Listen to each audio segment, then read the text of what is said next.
Hello people. तो कैसे हैं आप सब? मैं उम्मीद करती हूँ का और गलियारे का सर्वेक्षण किया। वो अनंत चांदी की रोशनी वाले तैरते ग्लोब के साथ फैल गया था। मिस्टर ग्रे को ये बताया गया था कि वो ग्लोब स्वयं फायर था, जो एक टाइम लूप आकर्षण में घिरा हुआ था ताकि वे बुझने की योग्य ना हो। उसने कभी स्वयं फायर या टाइम लूप के आकर्षण के बारे में सुना ही नहीं था। लेकिन फिर मिस्टर ग्रे कभी भी हॉल ऑफ मिस्ट्री जैसी जगह पर रहा भी तो नहीं था। वो सहम गया। मैंने किसी को इधर नहीं देखा। उसके पीछे खड़े रहे दो आकृति को फुसफुसाया। कोई द्वार या ताले भी नहीं है। क्या आपको ये लगता है कि अदृश्य बाधाओं या अन्य चीज का इस्तेमाल कर रहे हैं? नहीं, एक गंभीर आवाज ने उत्तर दिया। हमें ठीक ठीक बताया गया था कि बीकन कहाँ रखे गए हैं, है ना? ये खंड तो साफ है। कोई सेंचुरी के बारे में हमें चिंता करने की ज़रूरत नहीं। यदि तुम उसे नहीं देखते हो तो अंदर चले जाओ। मिस्टर ग्रे ने अपने पैर फैल लिए। मुझे मुझे पता है कि हमें क्या बताया गया था, लेकिन ये सही नहीं लगता बिस्टल। मेरे पास इन चीज़ों के बारे में समझ है। मैम भी हमेशा यही कहती थी। मुझे बिस्टल मत कहो, तुम आधे मूर्ख, गंभीर आवाज ने कहा, जो एक काली शर्ट और ट्राउजर में एक गॉब्लिन यानी पिशाच से संबंधित थी।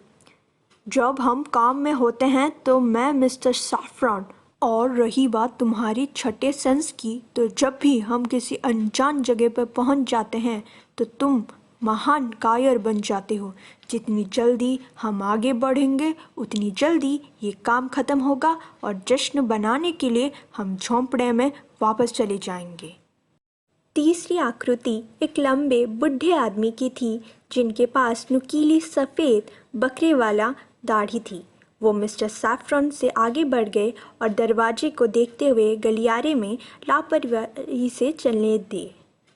देखो मिस्टर पिंक कैसे कर रहे हैं, मिस्टर सैफरन ने कहा, बारीकी से पीछा करते हुए और चारों तरफ देखते हुए। अपनी जानकारी पर भरोसा करना जानते हैं और ये करते भी हैं। कोई सेंट्री नहीं, कोई समस्या नहीं, है ना mister pink? Mister grey mister saffron के पीछे पीछे चल दिए और बड़े पैमाने पर डर भी रहे थे और रहस्यमयी दरवाज़ों को देख रहे थे। वहाँ सैकड़ों, शायद हज़ारों दरवाजे थे। किसी पे भी नाम नहीं लिखा था या किसी प्रकार का निशान नहीं था। नेतृत्व में मिस्टर पिंक को अपनी सांसों के नीचे धीरे से गिनते हुए सुना जा सकता था। मुझे मिस्टर ग्रे क्यों बनाया गया है? मिस्टर ग्रे ने अचानक से कहा। कोई भी ग्रे को पसंद नहीं करता है। वो तो मुश्किल से एक कलर भी नहीं है। गॉब्लिन ने उसे नज़रअंदाज कर दिया। कई मिनटों बाद मिस्टर पिंक ने चलना बंद कर दिया। सैफरन और मिस्टर ग्रे उनके पीछे रुक गए और अनिश्चित रूप से गलियारे के चारों तरफ देख रहे थे।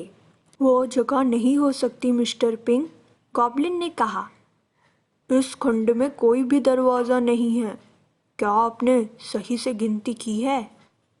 मैंने सही गिना है, मिस्टर पिंक ने कहा, जो नीचे फर्श पे देखे और फिर एक हिस्से पर अपने पैर की उंगलियों के साथ मार्बल की टाइल पर खोजने लगे। एक टाइल के कोने में एक चिप था।